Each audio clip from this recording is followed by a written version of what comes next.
Diabetes is a big topic. And as I said in a previous lecture,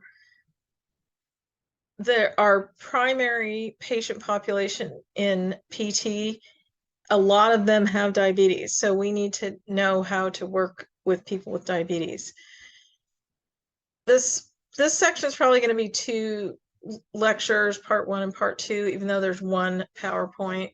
But there's a lot of information. So we'll talk about just basically about diabetes and the basic treatment. And then in the second section, we'll talk about the complications of diabetes. So diabetes is a terrible disease that could wreak havoc on your body and have terrible complications. It can be controlled and managed, and there are lots of different ways to do it. So we'll talk about it. Exercise is a big thing in diabetes. So the learning objectives for both parts are differentiating between type 1 and type 2 diabetes mellitus, describing the etiology, signs, and symptoms, listing the signs and including the rationale for each of the different types of symptoms: polyuria, polyphagia, and acidosis. The causes of diabetic ketoacidosis and insulin shock and how they're diagnosed and treated. For people with type 1 diabetes mellitus, we need to explain why they get ketoacidosis and ketonuria. The complications of diabetes, that's a big thing. How would the omission of a meal affect blood glucose levels and insulin balance? And how would exercise affect blood glucose levels and insulin balance? That's pretty important for when people are coming into the clinic. Even if you work in outpatient, that probably happens more in outpatient than inpatient, because an inpatient, somebody else is controlling their meals. 3 signs that would help differentiate someone with hypoglycemia from someone with diabetic ketoacidosis, describing and explaining the loss of consciousness that occurs with both of those things. Okay, so lots of good complications, well, bad complications. I guess there's no such thing as a good complication.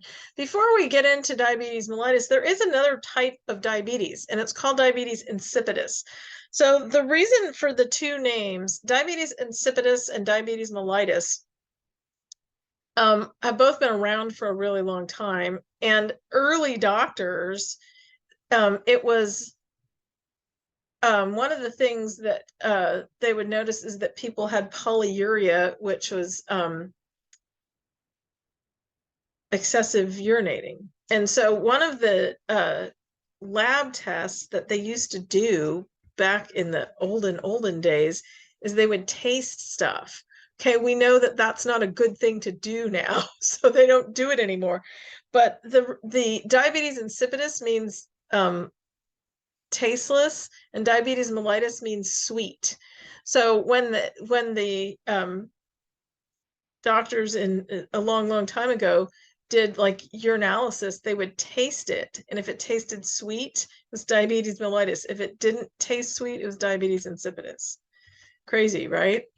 Anyway, diabetes insipidus is a deficit of antidiuretic hormone. So it's a hormone deficit. It's usually caused by an adenoma, so a tumor of the adrenal gland. It may originate in the posterior lobe of the pituitary gland, which is the neurohypophysis. It may result from head injury or surgery or a genetic problem. And replacement treatment is required. So with antidiuretic hormone, it causes you to retain fluids. And there's inappropriate ADH, which is excess antidiuretic hormone. It might be temporary, triggered by stress. It could be secreted from an ectopic source like a tumor, and it's treated with diuretics and sodium supplements. So the deficit is treated with replacement. The excess is treated with medications. So I don't think I've ever seen anybody with this diagnosis, but it exists. But we're going to move on, and we're going to talk about diabetes mellitus, which I see people every day with diabetes mellitus. So there are 2 types. Type 1 diabetes mellitus, and you'll see it written in medical charts sometimes as DM, diabetes mellitus. So type 1 is caused by an autoimmune destruction of beta cells in the pancreas. So the pancreas can no longer create insulin, and you need insulin replacement. It's usually acute onset in children and adolescents. It used to be called juvenile diabetes or insulin-dependent diabetes. It's not linked to obesity, and genetic factors may play a role. Type 1 DM is considered a multifactorial disease, meaning there's a genetic component, there's an autoimmune component, lots of different things contribute to it. But the basic thing to know is that people with type 1 diabetes need insulin. They need insulin supplementation. Type 2 diabetes is the non-insulin dependent. Often oral hypoglycemic medications are used, like metformin is a common one. Type 2 diabetes is caused by decreased production of insulin or increased insulin resistance in body cells. So there might be enough insulin, but the body cells aren't taking it up. The onset of type 1 is acute. The onset of type 2 is slow and insidious, usually in those older than 50 years, but we're seeing it younger and younger these days. So it is associated with obesity. That's a contributing factor. There are other factors that contribute to it as well. So that is the non-insulin dependent diabetes, and type 1 is insulin dependent diabetes. And sometimes you'll hear it called juvenile diabetes or adult onset diabetes. So the general manifestations, insulin deficit results in decreased transport and use of glucose in all your cells, basically. So that causes polyphagia, which means you are hungry a lot, you need to eat a lot, and fatigue, because you're not transporting glucose into the cells, and glucose is the primary fuel for our cells, particularly our brain cells. Blood glucose levels rise, hyperglycemia. That's when you eat a lot, your blood glucose levels go up because you don't have the insulin to escort the glucose into the cells. So basically, that's what insulin does. It's like the key that opens the door to the cell so glucose can get in. So if you don't have enough insulin, your blood glucose levels go up and you get hyperglycemic, and you get excess glucose in your urine, which is called glucosuria. Dehydration results from a hyperosmolar filtrate, because you have all that glucose in your urine, and that causes polyuria, which means you pee a lot, and polydipsia, which means you're always thirsty. So I've actually had cats who had type 2 diabetes, 2 of them, and I've never seen, most cats like just drink a little bit of water. Cats with diabetes they will knock down a big dish of water in no time. I mean, they just glug it right down. And polyuria, it's a thing. It's a thing for cats too with diabetes. So animals can get diabetes, and humans can get it too.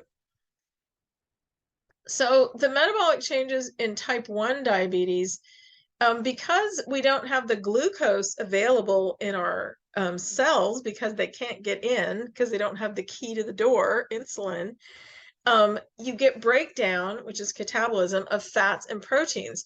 So when the body doesn't have glucose, it says, well, I've got these other things, I'm going to make glucose out of them. So it breaks down fats and proteins to make glucose. So you get excessive amounts of fatty acids and metabolites from the breakdown of fats and proteins, resulting in ketones in the blood and ketonuria, which is ketones in the urine. You get decreased serum bicarbonate. That's going to affect your acid-base balance, so you're basically acidotic. You get decrease of pH in of the body fluid, so low pH, you're acidic. Keto acids are excreted in the urine, and so basically you get decompensated metabolic acidosis from catabolism of fats and proteins because the glucose can't get into the cells. That's never good, right? That's on the list of things that can kill you, metabolic acidosis. So they're going to use fasting blood glucose level first. Of course, that fluctuates throughout the day. So then they do other tests like the glucose tolerance test, which is depicted here. You fast for 8 to 12 hours prior to the test. You drink a big old glass of glucose, and then you sit there for 2 hours, and then they test your blood. So they basically see how your body deals with the glucose. There's a glycosylated hemoglobin test, which they do, and when they say clinical and subclinical means there aren't any symptoms yet. And they monitor your glucose level over several months. The other thing they use to diagnose diabetes is the A1C test. So there are 4 factors that they're looking for diabetes. The presence of the polyuria, polydipsia, weight loss, blurred vision, and random plasma glucose, regardless of whether you have eaten recently or not, of greater than 200 milligrams per deciliter. So the normal is under 100, so you're like double normal. Your fasting plasma glucose should be less than 126. So that's at least 8 hours of fasting. The 2 hours post-load glucose, that's the glucose tolerance test.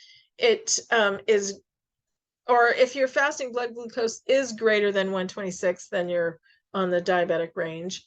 If your glucose tolerant test, your 2 hour post-load glucose is greater than 200. Or if your A1C is over 6.5%. So A1C is used as a marker for chronic glycemia and glycemic management. And A1C is a test that it tests the hormone that's breaking down glucose in your system. So if you're below 5.7%, it's considered normal. If you're between 5.7 to 6.4, it's considered pre-diabetes. If you're 6.5 or higher, it's considered diabetes.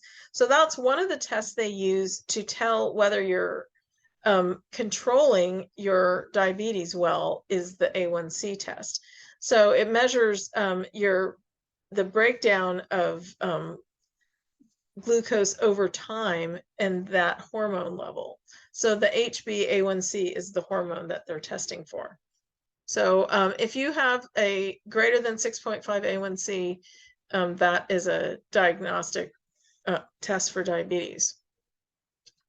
So in general, it's treated with maintaining blood glucose levels in normal range to help reduce complications. So if it's more dangerous, or you're potentially more at risk for complications if your blood glucose is all over the place. It's high, it's low, it's all over. If you can control it and keep it more level, then you have fewer risks for complications. Diet and exercise are a really important part of treating diabetes. Exercise reduces blood glucose because skeletal muscle uses the glucose. And exercise acts like insulin in inviting glucose into the cell. So exercise is a big, important part of treating diabetes, as is diet. Oral medication to reduce insulin secretion, or to increase insulin secretion, or to reduce blood glucose levels, or if you're type 1 or certain type 2 people need insulin replacement. And people test their insulin all the time. That shows a little insulin test. A lot of people with type 1 diabetes now can get an insulin pump implanted. And it's nice because they get a constant, they can get a constant readout of what their blood glucose level is at any given time. And the pump gives them the right amount of insulin. So it's much easier to control their blood glucose level. So the implanted pump is kind of the treatment of choice for type 1 right now, if the person can tolerate it.